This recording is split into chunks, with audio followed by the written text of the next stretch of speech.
Olá, turma de pedagogia da disciplina Teorias Pedagógicas. Nós vamos hoje falar um pouco da história das ideias pedagógicas no Brasil, né? Em base a essa minha fala, eu uso esta obra intitulada História das Ideias Pedagógicas no Brasil, de Demerval Saviano. Ele é um intelectual de primeira, um estudioso, um pesquisador da educação, cujas ideias ela transformou a educação contemporânea, e para ele fazer esse tipo de trabalho ele fez uma pesquisa histórica e crítica sobre o caminho, né, dos caminhos que a educação e a ideia pedagógica percorreu no país, né? A gente tem o prazer de contar com ele ainda vivo. Inclusive, no ano passado participei de um curso dele. Inclusive já também socializei com vocês algumas aulas sobre ele. Então, aulas ele mesmo dando. Então, ele vai ele vai dividir, por assim, esse livro em 4 períodos, né? Que ele vai chamar, ele vai dizer que essas ideias pedagógicas no Brasil se dividem nesses 4 períodos: primeiro, segundo, terceiro e quarto. Então, o primeiro de 1549 a 1759, o segundo de 1759 a 1932, tá? Então, hoje nós vamos ficar concentrados nesses dois primeiros períodos. Na realidade, é uma audácia muito grande minha, porque eu não consigo, se a gente estivesse na sala de aula, no mínimo a gente ia ter que fazer uma leitura coletiva, uma compartilhada, uma discussão, e no mínimo, a gente teria um período por dia, que seria as 4 aulas, só com este debate. No entanto, é impossível fazer uma gravação de 4 horas, é impossível vocês assistirem um vídeo tão grande. Eu vou fazer uma síntese, fazer um rápido, por assim, mergulho, ou então uma rápida viagem nesses períodos, sendo que o primeiro e segundo período a gente vai tratar hoje, e o terceiro e quarto na próxima aula. Então, para vocês terem uma ideia, o primeiro e o segundo período, ele fica praticamente a metade do livro, né? Um livro, e vai até 200 páginas, só o primeiro e o segundo período, né? Para vocês terem uma ideia do desafio que é sintetizar essas ideias. Né? Então, esse quadrinho aqui das concepções de educação no Brasil, eu já passei para vocês, né? Naquela aula que o Salviano inicialmente ele explicou sobre essa concepção, essas concepções, né? Ele vai falar dessa concepção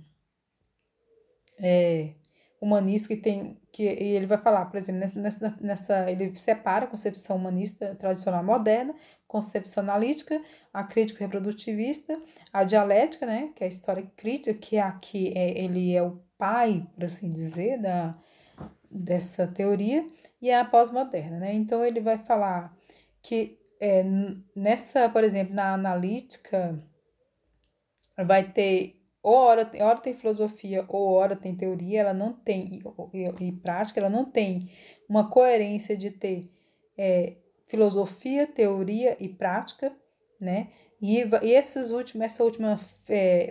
Essa primeira, depois que ele coloca o nome, né, de cada concepção, ele vai colocar as filosofias, né?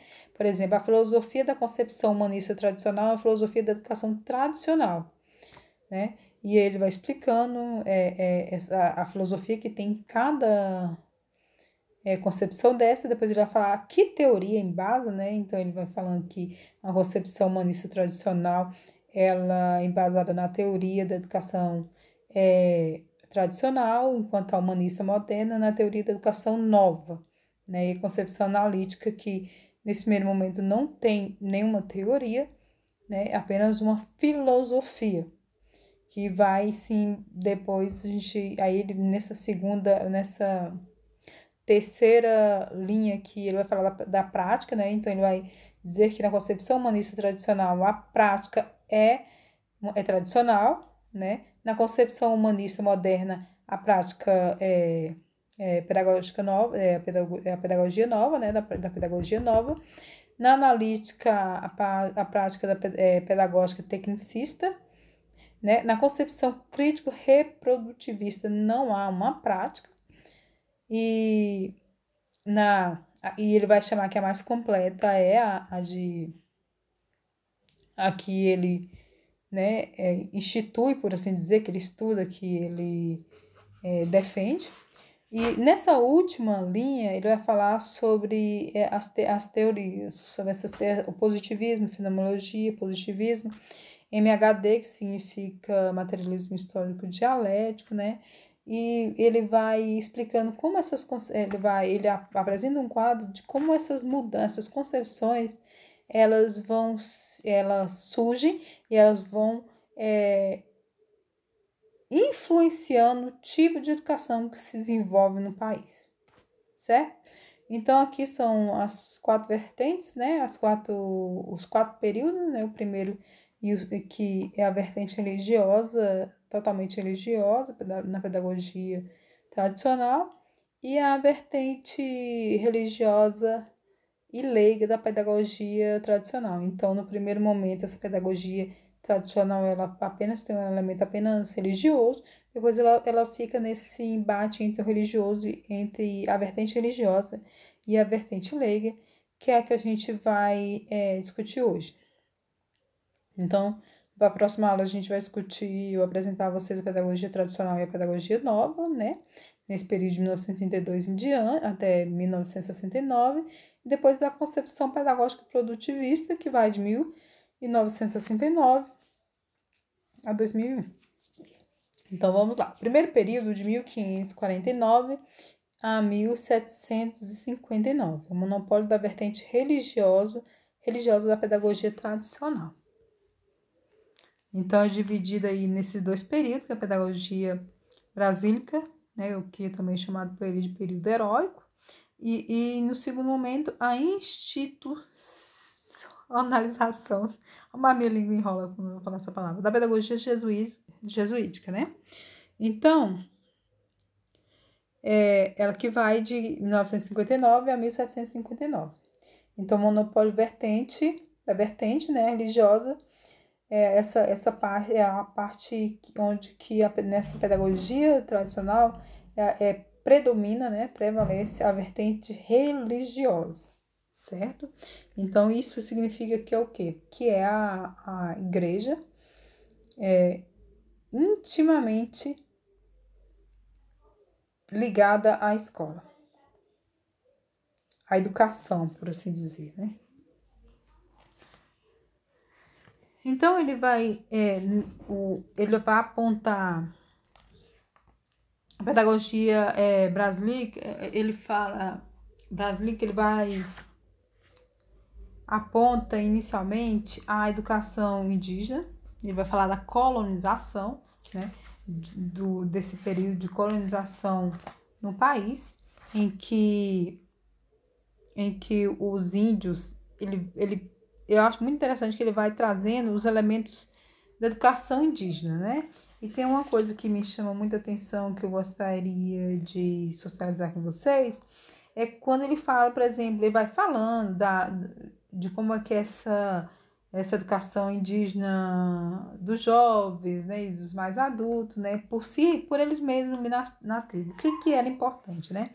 E ele vai dizer que havia 3 elementos básicos dessa educação. A força da tradição, que é constituída pelo saber puro, né, orientador das ações e decisões dos homens. A força da ação, né, que é o segundo elemento, que se configurava como a educação como um verdadeiro aprender fazendo. E a força do exemplo, terceiro momento. Então, achei pela qual cada indivíduo adulto, né, e particularmente os velhos,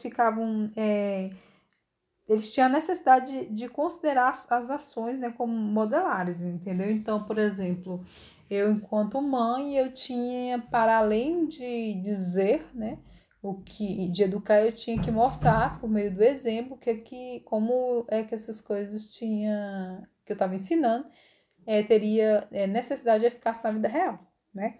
Então, a força da tradição, a força da ação e a força do exemplo, né?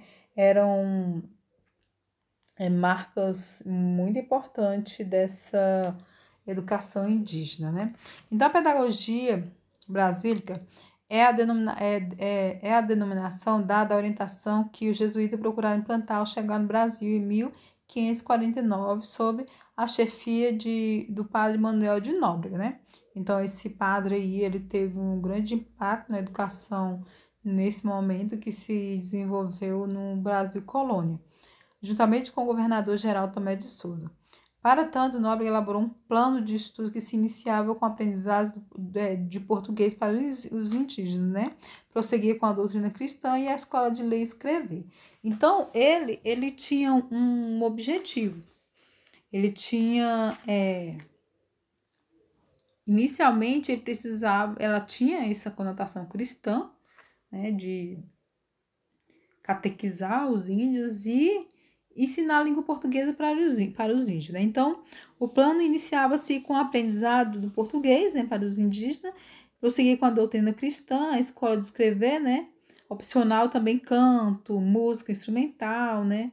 Então, aprendizado profissional e agrícola, com a gramática latina também para aqueles que destinavam à realização de estudos superiores, por exemplo, quem fosse para o ensino superior, então eles que fosse desenvolver. Então a gente percebe aí já um aprendizado, um lado profissional, né, que para a agrícola, né, e outro já para a gramática, para aqueles que iam se desenvolver no ensino superior. Então a gente já começa aí dividir aí quem vai fazer e quem vai pensar, né? E aí, nesse segundo momento, é a institucionalização da pedagogia jesuítica, né? Que é o Ratio. O Ratio significa planos de estudo, mas muitos estudiosos vão considerar o primeiro currículo do Brasil. Mas quando a gente vai analisar ele, a gente percebe que é um plano mesmo de ação, né? Um conjunto de normas criado para regulamentar o ensino dos colégios jesuíticos. Tinha por finalidade ordenar as atividades, funções e os métodos de avaliação nas escolas jesuíticas. O plano contido no Ratio era de caráter universalista e estilista. Por quê? Universalista porque se tratava de um plano adotado indistintamente por todos os jesuítas, qualquer que fosse o lugar onde estivesse. Elitista porque acabou destinando-se aos filhos dos colonos, excluindo os indígenas. Os colégios jesuítas se converteram no instrumento de formação da elite colonial. As ideias pedagógicas, né, expressas nesse plano corresponde ao que chamou-se conhecido como a pedagogia tradicional, né? Era o que marcava. Então, é interessante quando você vai dar uma olhada no plano, as regras, né? As regras do reitor, as regras do prefeito de estudos superiores, né? Você vai vendo várias regras, como se fosse mais um regimento, né? Ele é um plano que é misturado com forma de agir e como conteúdo e metodologia, por assim dizer, né? E a organização, as regras dos estudantes externos, regras dos estudantes da companhia, regras dos que repetem a teologia, né? É muito interessante a análise dele. E ele era formado da seguinte forma. O novo plano recomeçava-se com o curso de humanidade, denominado de estudos inferiores. Ele corresponde mais ou menos ao nível médio hoje. Seu currículo abrangia 5 classes de disciplina: retórica, humanidades, gramática superior, gramática média e gramática inferior. A formação prosseguia com os cursos de filosofia e teologia, que são chamados de estudos superiores, né?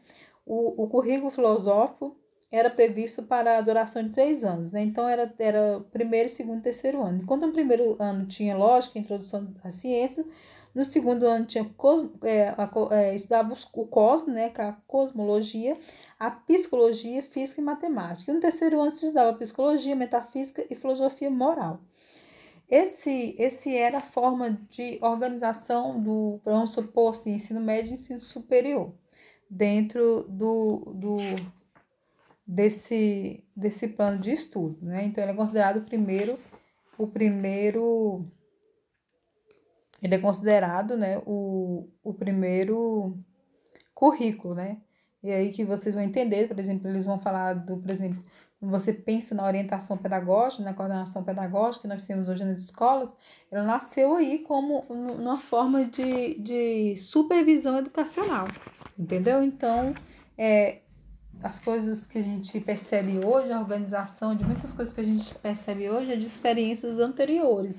Não nasce nada que a pessoa fala assim, hoje eu vou organizar essa escola aqui, vai ter um orientador educacional, um supervisor, um coordenador.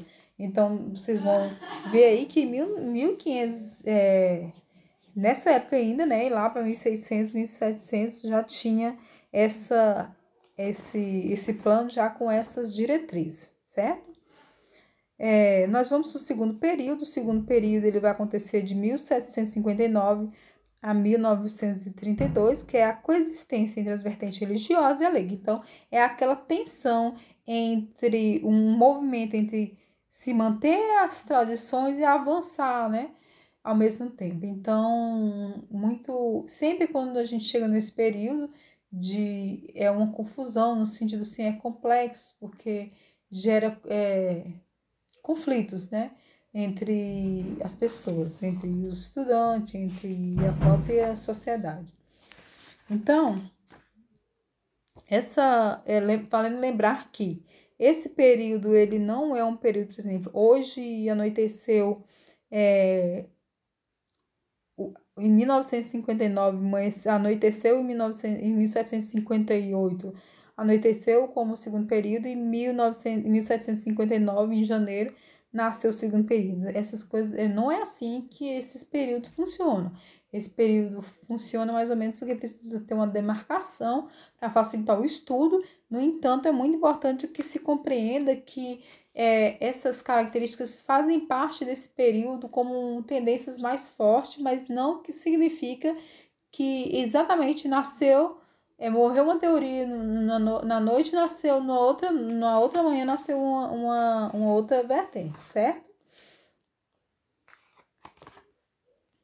Então, a pedagogia pombalina, né, ou as ideias pedagógicas do despotismo esclarecido, corresponde à orientação que imprimiu o ensino em Portugal e no Brasil com a promulgação em 1759 das reformas pombalinas de instrução pública, assim denominadas por terem sido baixadas pelo Marquês de Pombal, então primeiro-ministro do rei de Portugal, Dom José I. Essas reformas se contrapõem à predominância das ideias religiosas e, com base nas ideias laicas, inspiradas no iluminismo, instituiu o privilégio do Estado em matérias de instrução. Então, nesse período marca a transição entre uma compreensão de que a educação era dever do Estado e não da igreja. Então, nesse período de transição ele não é tranquilo, porque ele vai se compreender que o quê? Que entre esses anseios de mudança e o peso, havia também um peso, né, das tradições, né, entre a fé e a ciência, né? Então, a penetração das novas ideias de influência iluminista dava-se especialmente a partir dos portugueses existentes no exterior, né, como Dom Luís da Cunha, Luís Antônio Verni. Então, Alexandre Gusmão, então, a gente percebe o quanto que teve uma força muito grande. Uma contradição forte, uma contradição marcada por forças opostas, né? Eu gostaria de socializar com vocês a base, né, do regime do despotismo esclarecido, que é uma doutrina cuja versão portuguesa foi idealizada, né, pelo próprio Pombal e que se manteve dominante até a Revolução Liberal, né, em 1820. Nas observações secretíssimas do Marquês de Pombal, ele inaugura uma estátua, né, onde que ele vai expor as suas ideias, o desenvolvimento da cultura geral, o incremento das indústrias, o progresso das artes, o progresso das letras, o progresso científico, a vitalidade do comércio, né? São as novas principais básicos do Estado, os princípios básicos do Estado Novo, né? E que ele vai chamar o desenvolvimento da cultura geral, o incremento das indústrias, o progresso das artes, o progresso das letras, o progresso científico, a vitalidade do comércio interno, né? A riqueza do comércio externo e a paz política, a elevação do nível da riqueza e do bem-estar. Então, ele vai elencar esses princípios, né? E ele as características básicas, a sistemática pedagógica produzida pelas reformas Pombalina foi a das aulas régias. Eu acredito que você já ouviu falar nessas aulas régias, que ela era disciplinas ministradas, né, por um professor nomeado e pago pela coroa portuguesa com subsídio literário, né? Instituída em 1772. As aulas régias perduraram no Brasil até 1834, né? As características básicas da reforma pombalina. Estatização e secularização da administração do ensino, né? Isso que significa que é do Estado, e secularização tirando o que do poder da igreja, né? Essa estatização e secularização do magistério, estatização e secularização do conteúdo de ensino, da estrutura organizacional dos estudos superiores. Então, nesse segundo momento do segundo período, nós temos também o desenvolvimento da pedagogia leiga, e aí há de se esperar, né, que no primeiro momento era uma educação que é importante vocês compreender, a educação tradicional com a vertente religiosa muito forte, no segundo momento ele fica nesse processo de transição, então a educação tradicional ela é marcada pela religiosa, a vertente religiosa, mas também pela vertente leiga, porque ela vai nesse progresso e ela chega como, de fato, desenvolvimento da pedagogia leiga aqui a partir de 1827, né? Que ela vai ser com as marcas ecletismo, liberalismo e positivismo, né? Então, eu vou falar de algumas leis que marcaram esse período, né, de reforma e de concepções.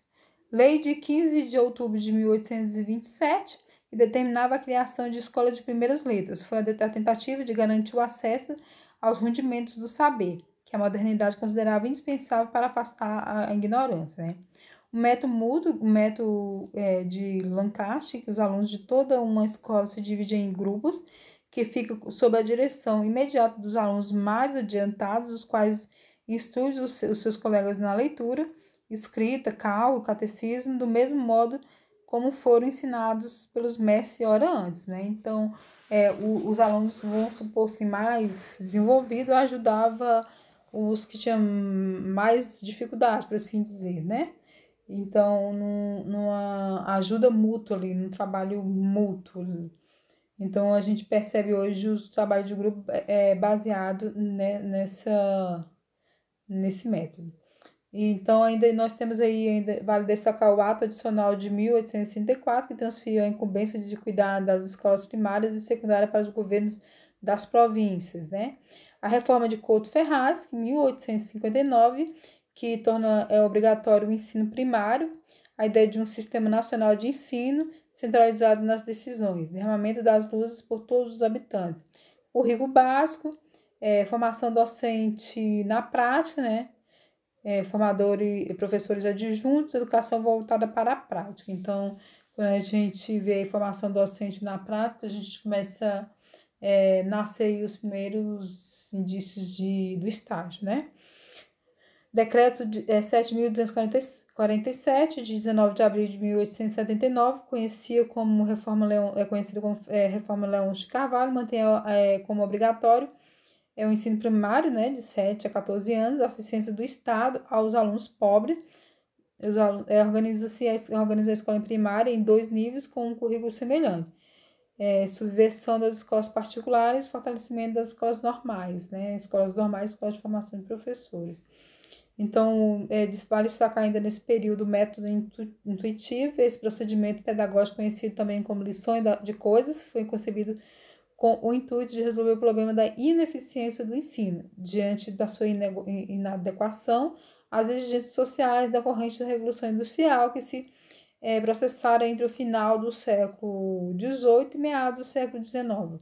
Com a Revolução Industrial, produziu novos materiais didáticos, como suporte físico, do novo método de ensino, quadro negro, parietal, mapas, entre outros, além da iluminação e aquecimento. Então, nesse momento aí e aí sempre quando eu vou falar em tecnologias educacionais, eu lembro que isso aí foi o desenvolvimento, foi uma técnica. Hoje, quando a gente fala de tecnologias educacionais, a gente só pensa no computador, na internet, mas nesse período aí é marcado pelas técnicas educacionais para melhorar, o processo de ensino e de aprendizagem nas escolas, Então, o quadro negro, ele é o primeiro, por assim dizer, a primeira tecnologia educacional, Então, é importante lembrar que toda essa ideia, as ideias, elas vão, o iluminismo, por exemplo, como eu falei anteriormente, ele vai influenciar o contexto educacional fortemente, o homem como centro do universo, a ciência sobrepondo, a fé. Então, e aí quando a gente chega aqui também, nós vemos outro período que é a Revolução Industrial e todo esse processo, de aceleramento fazendo parte também, influenciando também o contexto educacional. Nós vemos aí a Reforma Republicana de 1890, é a reforma de Benjamin Constant, que surge para romper o modelo educacional do Brasil colônia e com sua tradição humanística adotada em uma reforma de princípios positivista, assim começou a ser implantado o ensino enciclopédico, seriado, obrigatório e gratuito, A gente caminhando para a educação, direito de todos, obrigatória, e gratuita a todos. Caetano de Campos iniciou uma reforma escolar com o intuito de reforçar as escolas normais, em especial a Escola Normal de São Paulo, inspirada pelas ideias educacionais da Alemanha, Estados Unidos e Suíça. Caetano de Campos ressalta a necessidade não de adotar, mas sim de adaptar esses métodos à nossa realidade. A Reforma Paulista, de 1892, que ela se faz presente no meio educacional por meio da Lei número 88, de 8 de setembro de 1892, institui a reforma geral da instrução pública paulista, Surgem os grupos escolares que vão reunir na sua estrutura física escolas de diferentes níveis. Vai possuir um diretor e tantos professores quando as escolas tiverem sido reunidas para compor.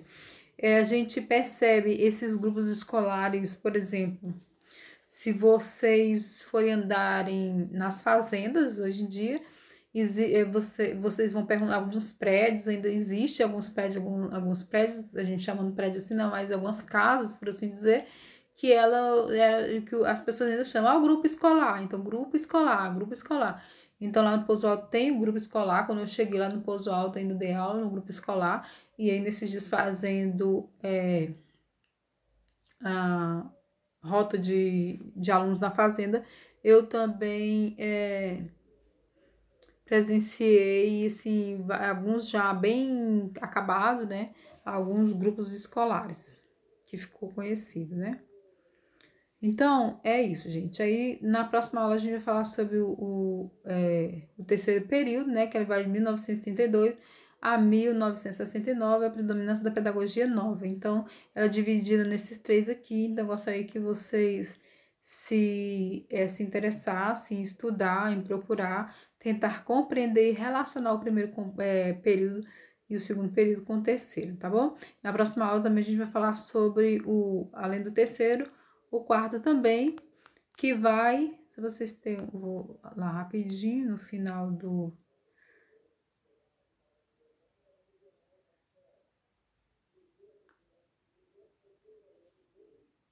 Tá, aqui. O terceiro, nós vamos falar na próxima aula do terceiro período, que ele vai de 1932 a 1969, depois o quarto período, que vai de 1969 a 2001, tá bom? Então, Convido vocês a procurar esse livro, ler, tentar compreender as ideias pedagógicas no Brasil, certo? 30 minutinhos, foi beleza, né?